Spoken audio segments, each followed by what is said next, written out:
మిగతా వాళ్ళందరికీ కూడా ఓన్లీ యూజర్ ఉండేటోళ్ళకి బ్యాడ్ న్యూస్, పెట్రోల్ వెహికల్ వాడేటోళ్ళకి బ్యాడ్ న్యూస్ నేను చెప్పబోతున్నాను. ఆల్రెడీ నాకు అందిన సమాచారం ప్రకారం ఎందుకంటే ఏదైతే మనం బాగా ఆలోచిస్తామో ఆ విషయాలు మనకు ముందే తెలుస్తాయి. మీరు దేంట్లో రాజకీయంగా మీరు బాగా ఆలోచించిన అనుకోండి, రాజకీయ విషయాలు మీకు తొందరగా తెలుస్తాయి. లేదు వేరే విషయాలు ఫ్యామిలీ పరంగా ఆలోచించి ఫ్యామిలీ గురించే తెలుస్తాయి. అంటే మీరు క్రికెట్ గురించి బాగా ఆలోచిస్తే క్రికెట్ విషయాలే బాగా నాలెడ్జ్ లోపల ఉంటుంది మీకు. కాబట్టి నేను ఎక్కువ ఎలక్ట్రిక్ ఇండస్ట్రీనే బాగా ఆలోచిస్తున్నా, ఏడీఎంఎస్ గురించి ఆలోచిస్తున్నాను. కాబట్టి నాకు ఈ ఇండస్ట్రీలో ఏం జరగబోతుందో నాకు ప్రతి ఒక్కటి క్షుణ్ణంగా అర్థమైపోతుంటాయి, ముందు తెలుస్తుంటాయి.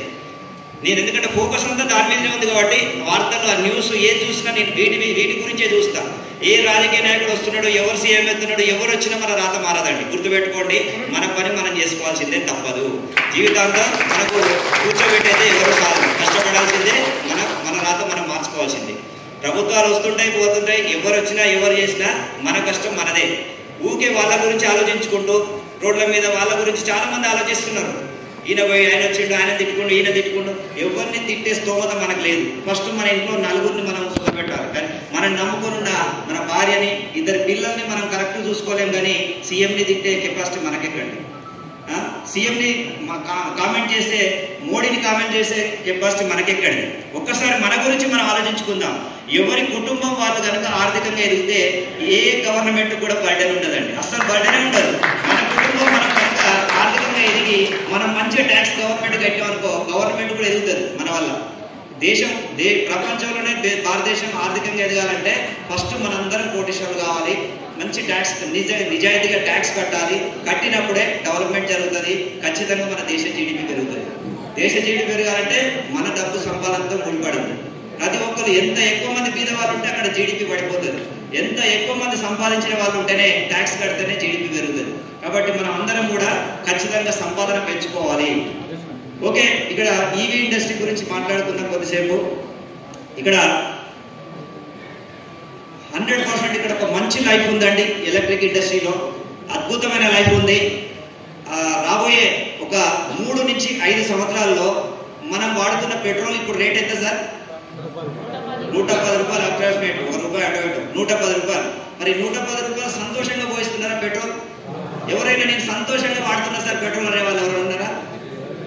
బాధపడుతూ పోస్తున్నాం. అంటే 60-70 రూపాయల నుంచి 110 రూపాయల వరకు 1 ఇయర్ కిందనే పెరిగింది. 1 ఇయర్ నుంచి పెరగట్లేదు. ఎందుకో తెలుసా?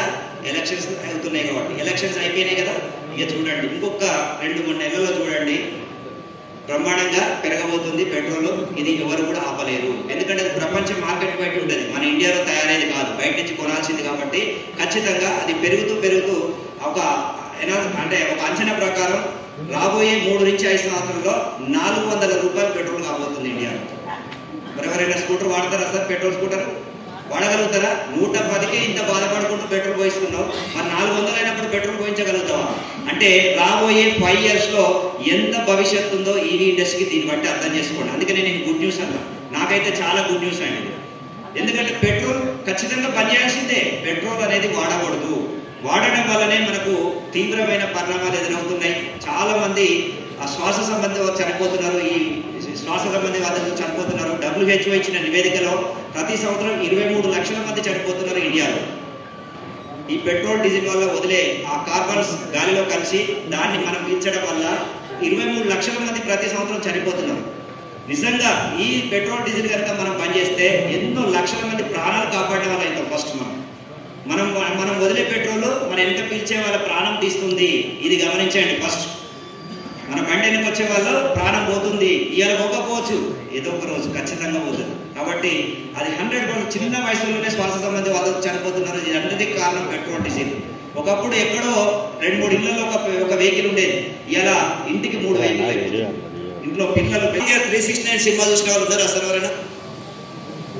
గ్రేట్, చాలా మంది. అంత పాత సినిమా కూడా 30 ఏళ్ల కింద వచ్చిన సినిమాలు. నేను యంగ్గా ఉన్నప్పుడు చూసిన సినిమాలు, 20 ఏళ్ళు ఉన్నప్పుడు చూసిన సినిమాలు. నిజంగా సంగీతం శ్రీనివాసరావు గారు డైరెక్టర్, బాలకృష్ణ హీరో. యూట్యూబ్లో దొరుకుతుంది, చూడండి. అసలు వాళ్ళ విజన్ అంత తెలివితేటలతో జరగబోయేది ఎలా తీసిండో నిజంగా మీరు అద్భుతం అనిపిస్తుంది ఆ సినిమా చూస్తే.